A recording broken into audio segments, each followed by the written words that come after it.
കേരളത്തിൽ നിന്നും ഗൾഫ് മേഖലയിലേക്കുള്ള വിമാന സർവീസുകൾ പുനരാരംഭിച്ച എയർ ഇന്ത്യ എക്സ്പ്രസ്.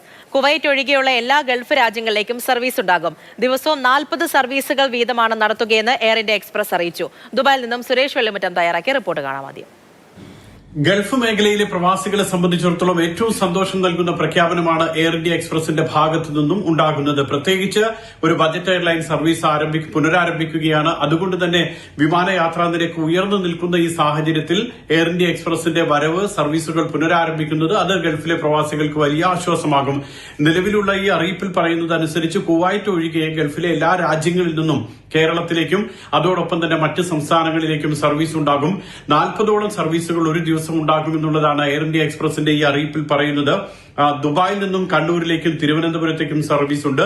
അബുദാബിയിൽ നിന്നും കൊച്ചിയിലേക്കും കോഴിക്കോട്ടേക്കും, റാസൽ ഗൈവിൽ നിന്നും കൊച്ചി കോഴിക്കോട്, ഷാർജയിൽ നിന്നും കണ്ണൂർ കോഴിക്കോട് സർവീസുകളുണ്ട്. അലൈനിൽ നിന്നും കോഴിക്കോട്ടേക്ക് സർവീസ് ഉണ്ട്. ഒമാനിൽ നിന്നും സർവീസ് ഉള്ളത് കണ്ണൂരിലേക്കും തിരുവനന്തപുരത്തേക്കുമാണ്. അതോടൊപ്പം തന്നെ സൗദി അറേബ്യയിലെ ജിദ്ദ, റിയാദ്, ദമാം ഇവിടങ്ങളിൽ നിന്നൊക്കെ കേരളത്തിലേക്ക് സർവീസ് ഉണ്ട്. കൊച്ചി, കോഴിക്കോട്, കണ്ണൂർ, കൊച്ചി എന്നിവിടങ്ങളിലേക്കൊക്കെയാണ് സർവീസ് ഉള്ളത്. ജിദ്ദയിൽ നിന്നും കോഴിക്കോട്ടേക്ക് സർവീസ് ഉണ്ട്. ഇത്തരം സർവീസുകളുടെ വിശദാംശങ്ങൾ എയർ ഇന്ത്യ അറിയിക്കുന്നുണ്ട്. അതോടൊപ്പം തന്നെ ബഹ്റൈനിൽ നിന്നും കണ്ണൂരിലേക്കും കോഴിക്കോട്ടേക്കും, ഖത്തറിൽ നിന്നും കൊച്ചിയിലേക്കും കോഴിക്കോട്ടേക്കും സർവീസ് ഉണ്ടാകുമെന്നാണ് എയർ ഇന്ത്യ എക്സ്പ്രസ് അറിയിക്കുന്നത്. കുവൈറ്റിൽ നിന്നും സർവീസ് പുനരാരംഭിക്കുന്നതിനെ കുറിച്ചുള്ള ഒരു പ്രഖ്യാപനം ഇപ്പോൾ വന്നിട്ടില്ല.